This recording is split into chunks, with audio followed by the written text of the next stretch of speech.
গরম গরম ১ cup coffee, তার সঙ্গে দোয়া ওঠা ১ কাপ কফির সঙ্গে বিস্কিট। কফির সঙ্গে বিস্কিট খাওয়া হয় না, তারপরে আজকে একটু খাই। কারণ এই দেখুন পাকা আমের আচার তৈরি করেছি, যে বয়ম ভরেছি, তারপরে মাথাটা প্রচুর ধরেছে, সন্ধ্যার আজান হয়ে গেছে।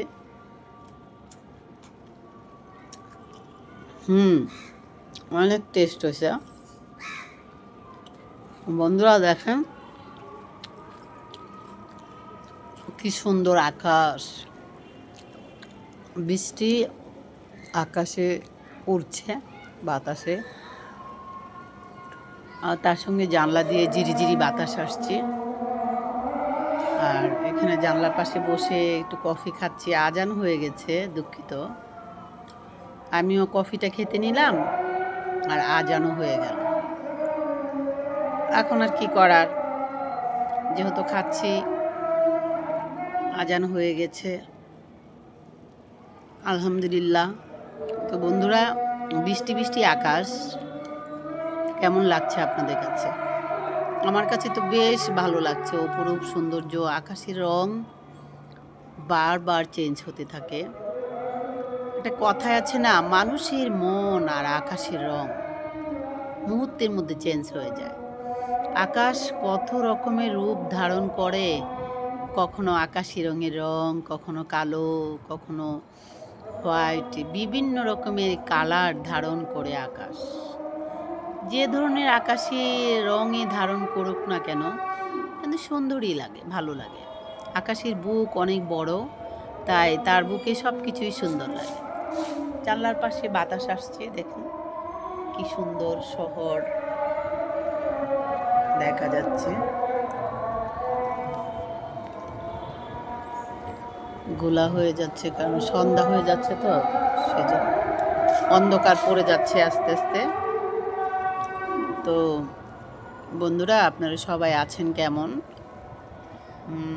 আশা করি সবাই ভালো আছেন। এখন বৃষ্টির ওয়েদার চলে এসেছে, যখন ইচ্ছে তখন বৃষ্টি নেমে এসে, আবার যখন ইচ্ছা তখন রৌদ্র আসে। কখনো কখনো আকাশে বৃষ্টি আছে, তার মধ্যে রৌদ্র উঠে যায়। আবার কখনো কখনো আকাশে রৌদ্র আছে, তার মধ্যে বৃষ্টি পড়তে শুরু করে দেয়। তো বন্ধুরা, কফিটা খাই। আপনারা কে কে বিকেলে কি খেয়েছেন? চা খেয়েছেন না কফি খেয়েছেন? বলবেন, কমেন্ট বক্সে বলবেন। খুব টেস্ট হয়েছে।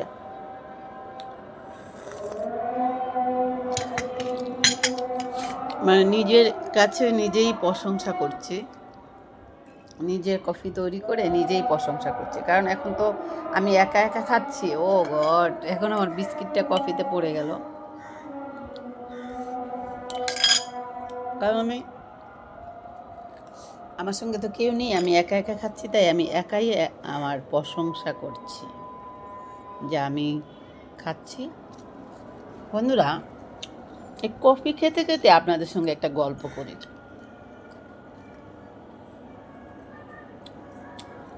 সেটা হচ্ছে,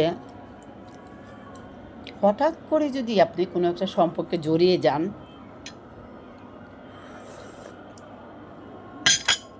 হট করে সম্পর্কটাকে না জেনে, না শুনে, না বুঝে, সম্পর্কের মধ্যে কোনো দূরত্ব তৈরি না করে, সেটাকে যাচাই বাছাই না করে একেবারে সম্পর্কের মধ্যে যদি ডুবে যান। এই ধরুন, আমি আপনাকে কফির কাপ দিয়ে আর বিস্কিট দিয়ে একটা উদাহরণ দিচ্ছি। বিস্কিটটা ধরুন আপনি এভাবে চা অথবা কফিতে চোবালেন, চোবাই তুলে ফেললেন। এখন কিন্তু মোটামুটি ঠিক আছে, আপনি খেতে পারবেন। এই যে আমি খেয়ে নিলাম। এবার আসুন আরেকটা জিনিস দেখাই।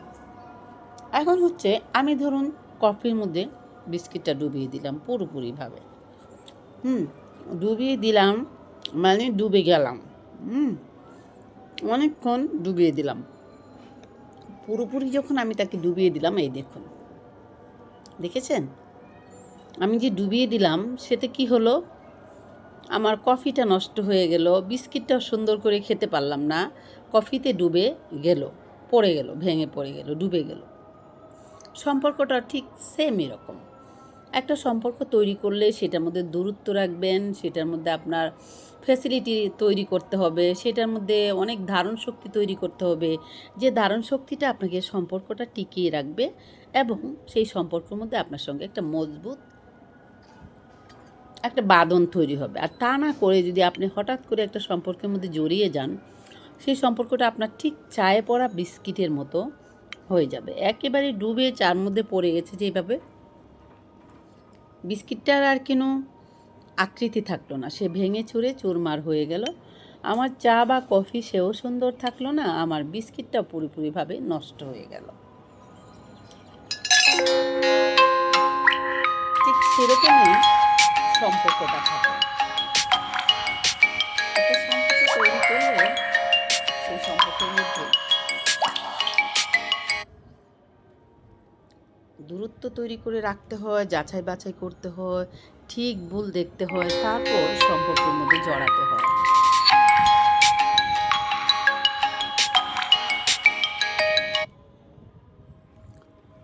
তো বন্ধুরা, যে যেখান থেকে যে কোনো মানুষের সঙ্গে বন্ধুত্ব করবেন, সুসম্পর্ক করবেন, বা নিজের রিলেটিভদের সঙ্গে আত্মীয়তা তৈরি করবেন, অথবা কোনো রিলেশনে জড়াবেন, সেটার মধ্যে প্রথম অবস্থাতে একটু দূরত্ব তৈরি করে রাখবেন, জানবেন, বুঝবেন, বোঝার চেষ্টা করবেন।